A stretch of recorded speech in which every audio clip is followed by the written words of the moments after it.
$15 million to the Republican and conservative groups and candidates, $5 million to Trump for his inauguration festivities, $500,000 to his legal defense, $75 million to the super PAC, and $100 million then to Trump's campaign.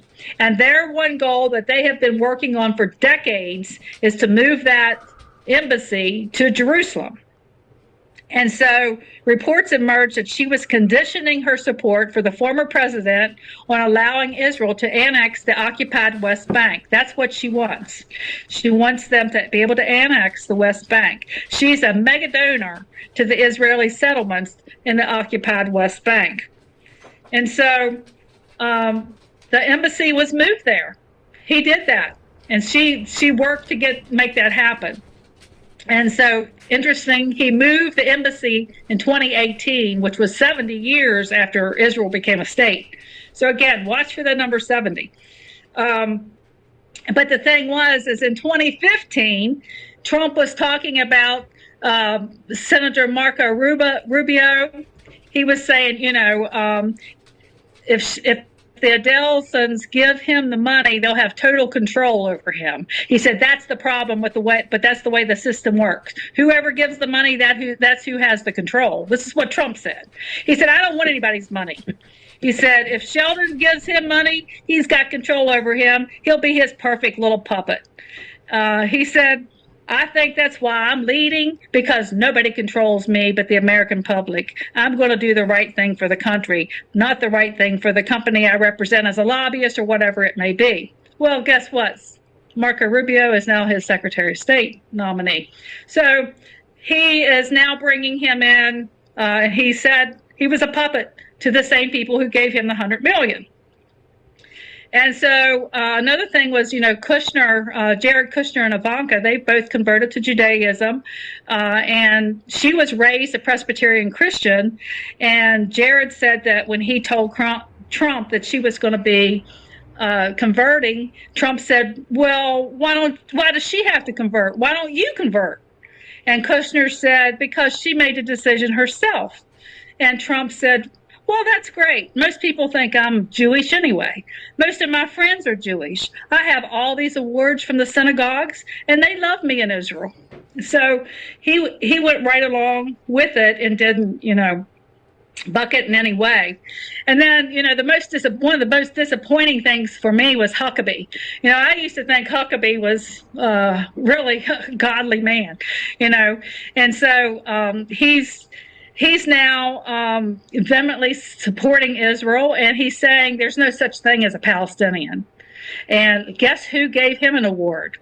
Adelson, the same lady that gave the $100 million. She gave him the Defender of Israel Award, hosted by the Zionist Organization of America. And he was there with his Together We Will Build Israel Greater. And he's on with Rosenberg, bringing the evangelical leaders back to Israel. Also, he's done these children's books. He has these children's books teaching children to stand up against the Arabs and the anti-Semites, to bring central to the world destiny and salvation, and that the Palestinians are only existing as antagonists, and that religious justifications for supporting Israel with political reasons is necessary. So he's here teaching children the Zionist laws and ushering in part of the Noahide laws. And then here we are down to putting the mouth on and putting the whiskers on. Well, she said to put the whiskers on last. So what I'm going to do is go ahead and put it on, and then we'll put the mouth, well, we'll go ahead and put the mouth on, and then we'll be done with that part. Alright, she said to take and push this in there all the way and bring it out to where the seam is. So we can't do that.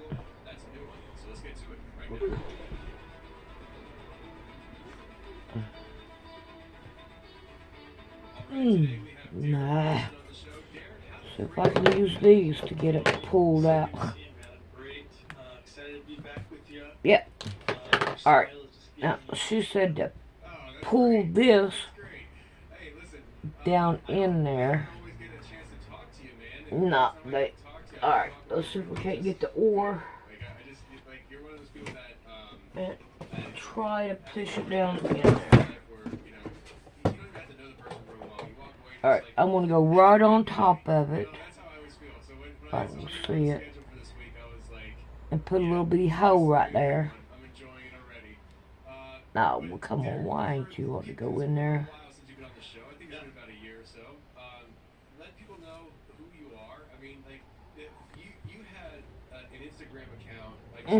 Okay, that's gonna be good enough. I ain't gonna force it and mess it up. Alright, we're gonna go right here and go up. Yikes. Hopefully. Put it right in the seam.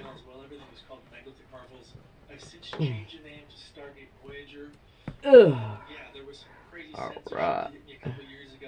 I'm going to go down at the bottom, and I'm going to put it in here at the same length as the other one in the seam. There we go. I think I'm going to go another one here, because it just don't seem dark enough.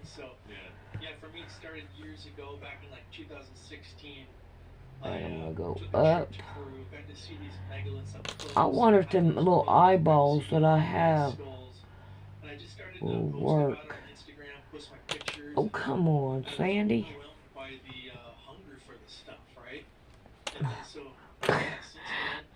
Don't look like I'm going to get this second one in.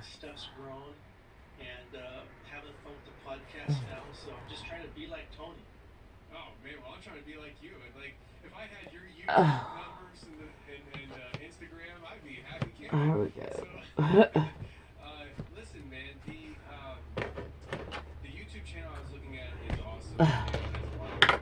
Alright, one more. Looking at the Instagram here, and I was telling you before we started, like, your Instagram, I must be going to the same hole because it's kind of hard to do it.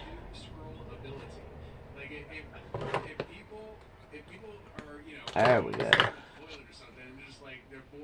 Alright, now, I'm going to go straight in here and then work back in between where my stitches are. And I don't think it's going to go anywhere. Alright.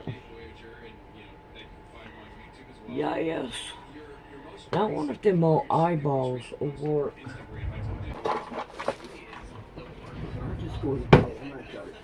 Huh? Play that game for a minute. Yeah, I figured you would. I'm hoping to. Oh, those are gonna be some big eyeballs. No. Alright, I need to see if I can find some little tiny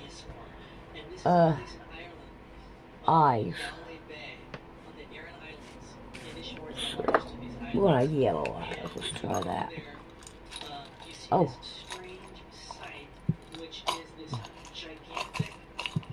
Alright, this ain't gonna work.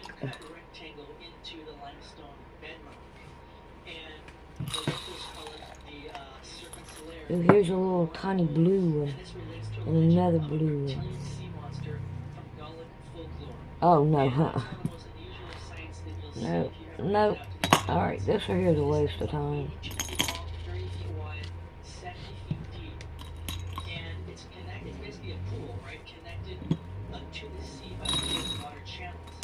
Yep.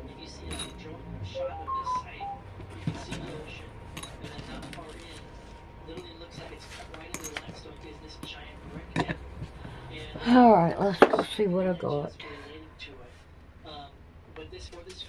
Alright, I've been going through these buttons, and I don't see a thing in here.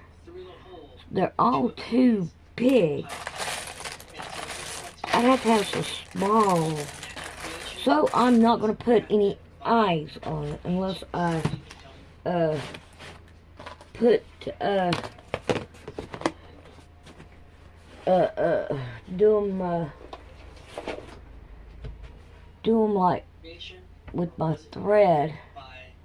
I don't know if I can do it or not. We're gonna try it. Alright. Let's see if we can do it. Let's see if we can't do my org again. I'm gonna go through the same hole. I don't understand the process behind some of that, And because, you know, go right in here. claiming to be such highly intelligent people, they Yes. like, Alright. very far to prove a point Let's that just do us a couple stitches in here. Put some kind of an eyeball. Ramaswamy. Ramaswamy is the pick for government efficiency. Well, he's a member of a secret Yale society.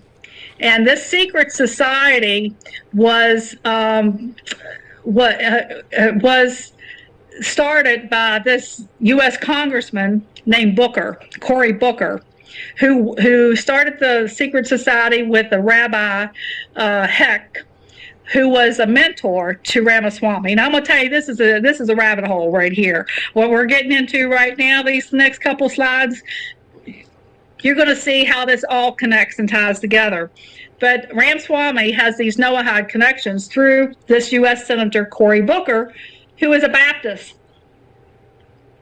And he goes to Chabad synagogues, but he is from the Baptist church. So Ramaswamy is in the secret society funded by Rabbi Heck and Cory Booker, the U.S. Senator who knows the Noahide laws. And he was taught the Noahide laws by Rabbi Botek, who was funded by Adelson. So it all goes back to this money. So out of the Yale College is where, of course, this is founded upon the Skull and Bones, which is part of George Bush, this family, okay? And so Ramaswamy says, I want to go further with Trump on the Abraham Accords. And so we're going to talk about the Abraham Accords and how that ties in here. But Booker, we're going to have another video coming up here. Booker was taught by Rabbi Botek, who funded the Jewish Secret Society with Rabbi Heck, who was a mentor to Ramaswamy, Trump's pick for government efficiency. And Booker was the U.S. Senator from New Jersey. He's not Jewish. He belongs to this Baptist church, and he went to Oxford. You know, they published the Schofield Bible. He said, I'm a Christian, and I believe that we need to have a world that exalts the highest of human values, and Judaism is a foundational faith. And before Christianity and Islam, there was Moses and the Torah, and my faith has been deepened and enriched by Judaism. Because of my studies of Judaism, I've studied Hinduism, and I began to study Islam, and all of it's made me much better Christian. So let's just play just a very beginning of this video, Brian. We don't need very much to hear what he's all about.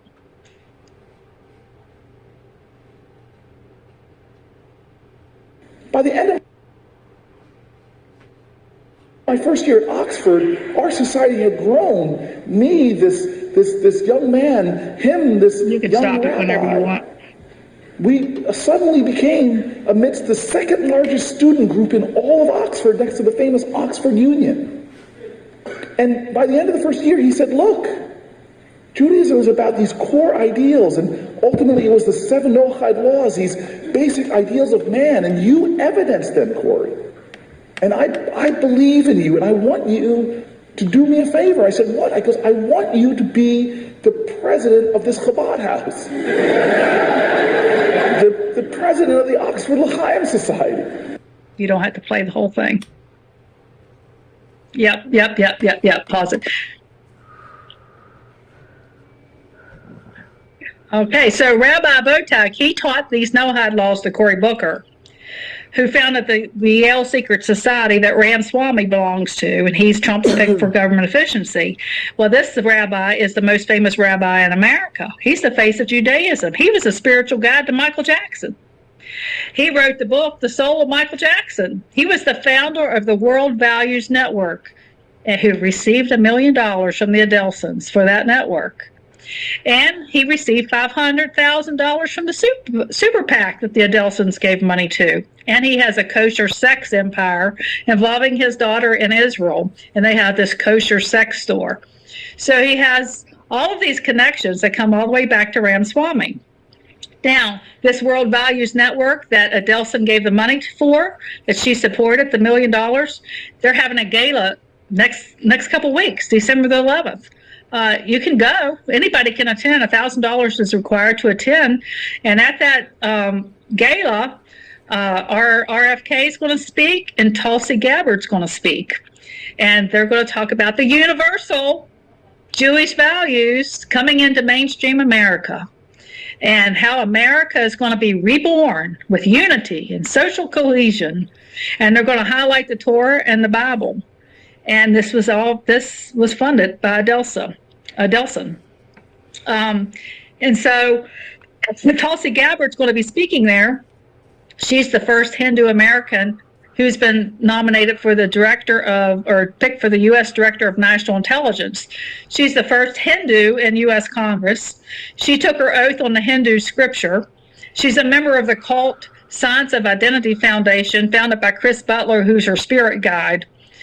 She teaches yoga mixed with Hindu theology. And how many churches have yoga now?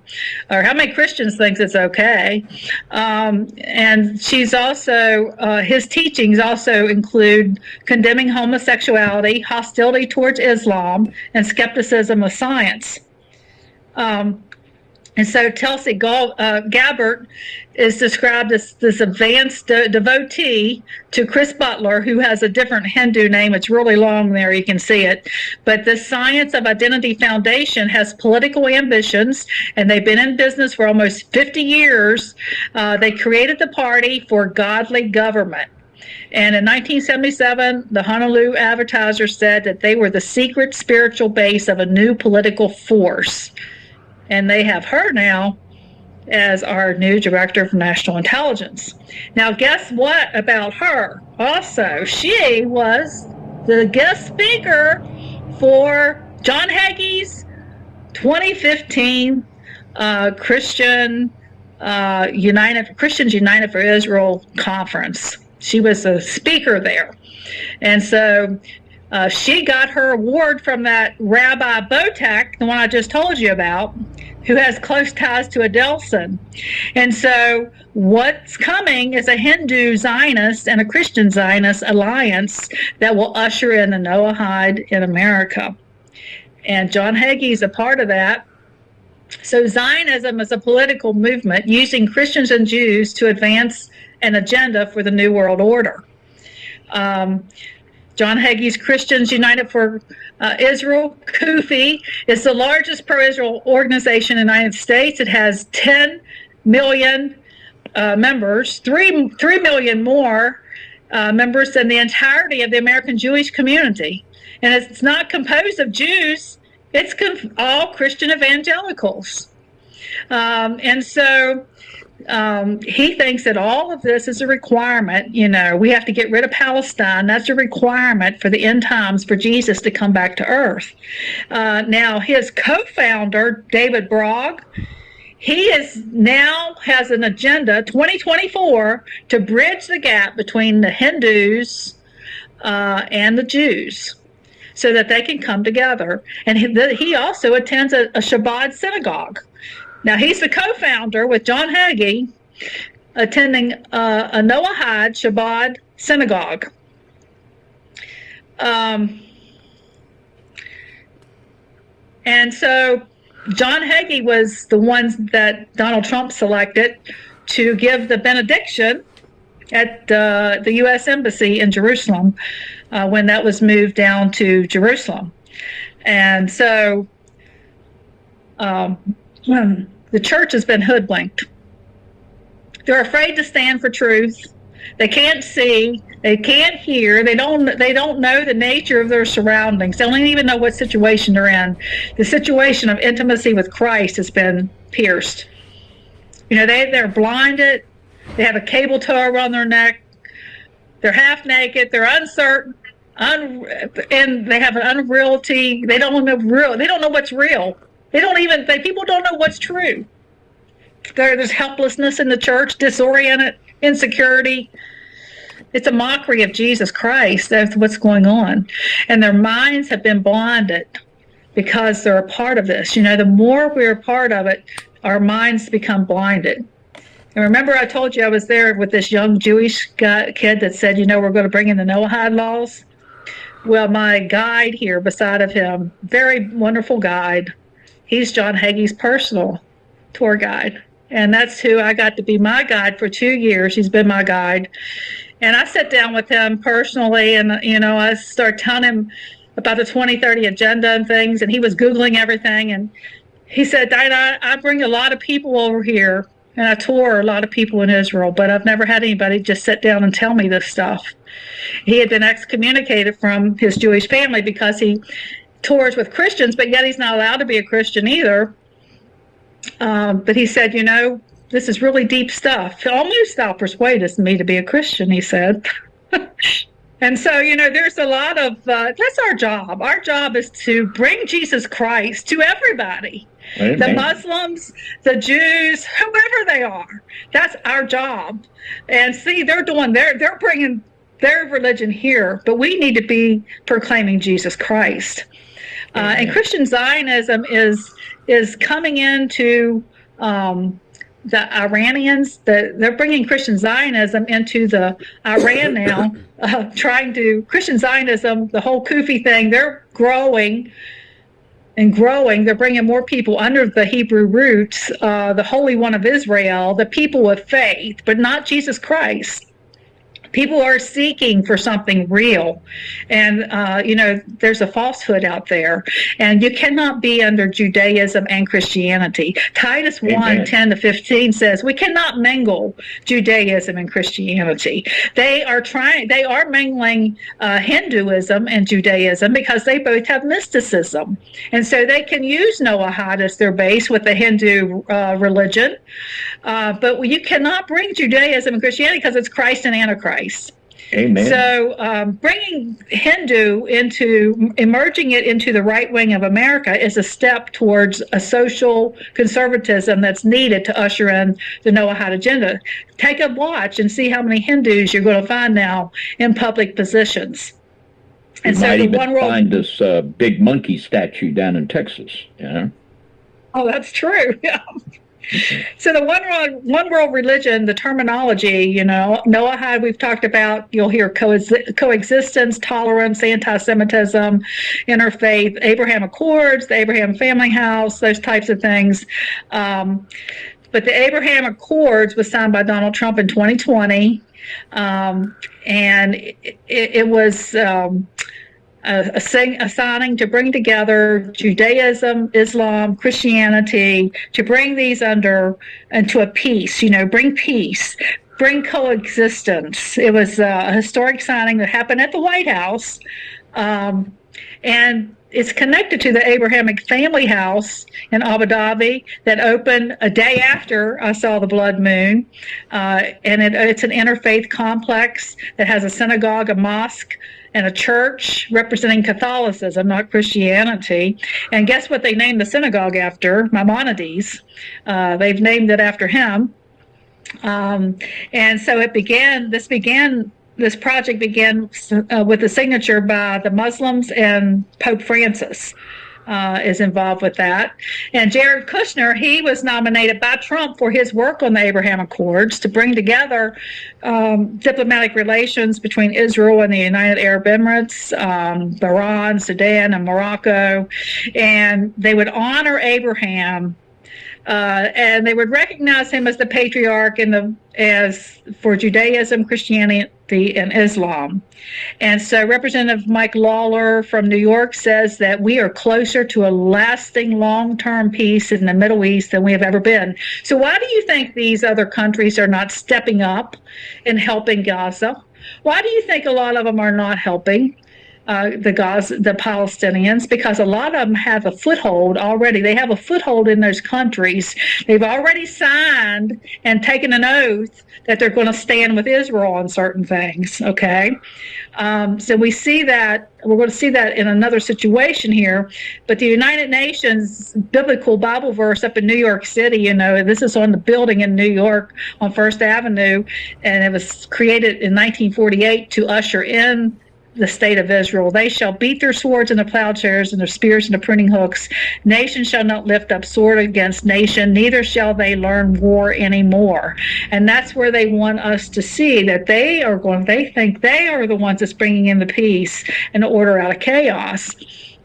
Now, there's been an expansion of the Abraham Accords through Jared Kushner. Kushner's Affinity Partners has made a deal with Saudi Arabia. Now, you wonder why Saudi Arabia is not helping the Palestinians. Well, because they've already made this deal in 2023 that for the first time ever, there's going to be a $150 million stake in an Israeli automotive services company that's making the first Saudi-backed investment in the Jewish state. So the Saudis are not going to come against the Kushners. They already have a $150 million deal. And so they're not going to do anything against, they have a stake there in Israel. And Jared Kushner's already publicly stated that he's going to make that beachfront property Gaza as soon as they get those people completely killed. I saw the saddest thing this week of a little girl that was starving. Those kids are starving. And they left them a Pepsi and crackers and what looked like cheese. Like you bait a mouse, it was poison.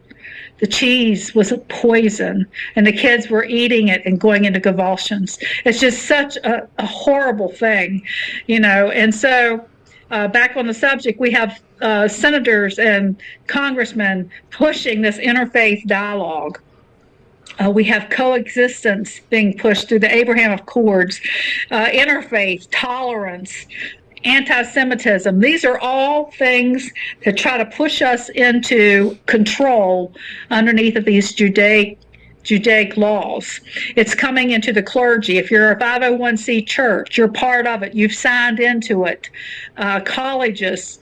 I'm hearing now that the students are finding out that the college investments are invested in Israel, and they're coming. The students are coming against that, saying Israel is killing our people, and our money's going invested. We don't want our money invested there. And so we see that the similar words are throughout these different documents that have to do with the Abrahamic Family House or the Abraham Accords. The World Council of Churches have come against anti-Semitism, saying that it's a tragic misunderstanding of the inner significance of the crucifixion. We don't believe that the Jews collectively murdered Jesus. We can't say what's in history. We can't read what's in the Bible, where the Bible is coming to be replaced. That's what they want to do, that it's a hate book. And that the success of the Abraham Accords is going to bring coexistence. It's going to bring unity among these three faiths. We got to bring these three faiths. But they left out Christians. They call Catholicism Christianity. But that's not the true Christianity, because true Christianity cannot fall under this. It's a false peace. It's the Antichrist spirit at work. It is not. It's against Jesus. And so the definition of anti-Semitism on the U.S. Department of State's website in 2016, says, you can look this up. It's on the usstate.gov's website. Using the symbols and the images associated with classic anti-Semitism, that is the claims of Jews killing Jesus, or the blood libel to characterize Israel or Israelis. That is the definition in the United States of anti-Semitism. And so then 2023, we hear about the new anti-Semitic task force. The Palestinians are Semites, and they're getting killed, but that's not anti-Semitism. You can kill the Semites, but that's not anti-Semitism. But you speak your mind or say what you want, freedom of speech, that's anti-Semitism. We have our quote-unquote Christian Speaker of the House, Johnson, and he wants to he's passing his anti-Semitism bills, saying that we can't have freedom of speech, and it's setting up the enforcement for the Noahide laws. I was so proud of the Representative Green. She said anti-Semitism is wrong, but I will not be voting for the Anti-Semitism Awareness Act of 2023 because that would convict Christians of anti-Semitism for believing the gospel that says Jesus was handed over to Herod to be crucified by the Jews. Amen. And so, the House is now trying to pass this bill labeling certain Christian scriptures as anti-Semitic, and that AI will now bring together, it will correct all of the wrongs that's in the Bible. It will correct all of that. And so there's articles that Trump's executive order is to stifle the Constitution, to change the language of anti-Semitism would stifle that. So this is a slide of the West Bank and Bethlehem City. And I went into Bethlehem. Behind these walls, these Palestinians live in slums. This is a outdoor prison. Jews are the only group of people I know that I'm aware of that have worldwide protection. Christians have been martyred and slaughtered since Cain killed Abel, but we don't have that kind of protection. And these innocent Palestinians and children are being killed there. And it's the largest open-air prison. Any word standing against the slaughter is shot down as anti-Semitism. You can't say that you can't give a little kid cheese and it's poison. You're not allowed to say that. This is a picture that I took when our van went into those walls. As those walls were there. Could this happen in America? Could this happen where they're building these facilities and these walls where you have, those people can't come and go as they please. It's 5 miles across and 20 miles long. That's it. That's all they can go. They're not allowed to drive out. They're not allowed to come out. They're only allowed to have what's in there. They're only control. They said, we want to be able to make our own clothes. We want to be able to have our own factories. They're not allowed to do anything. They have 5 miles across, 20 miles long. They've been in there. Some people have never been out. Some of the kids have never been out. Could this happen in America? I do believe that it could happen. Now, we have another video of Mr. Trump saying something about, in 4 years, you Christians don't need to vote again. And I want you to listen to this as he plays this video. Does Donald Trump say, I'm a Christian, or does he say, I'm not a Christian? It's hard to tell. It's hard to just listen to this as Brian plays this video.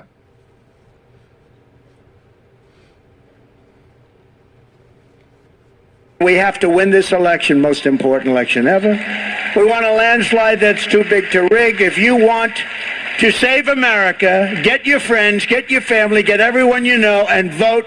Vote early, vote absentee, vote on election day. I don't care how, but you have to get out and vote. And again, Christians, get out and vote just this time. You won't have to do it anymore. 4 more years, you know what? It'll be fixed. It'll be fine. You won't have to vote anymore, my beautiful Christians. I love you, Christians. I'm a Christian. I love you. Get out. You got to get out and vote. In 4 years, you don't have to vote again. We'll have it fixed so good you're not going to have to vote.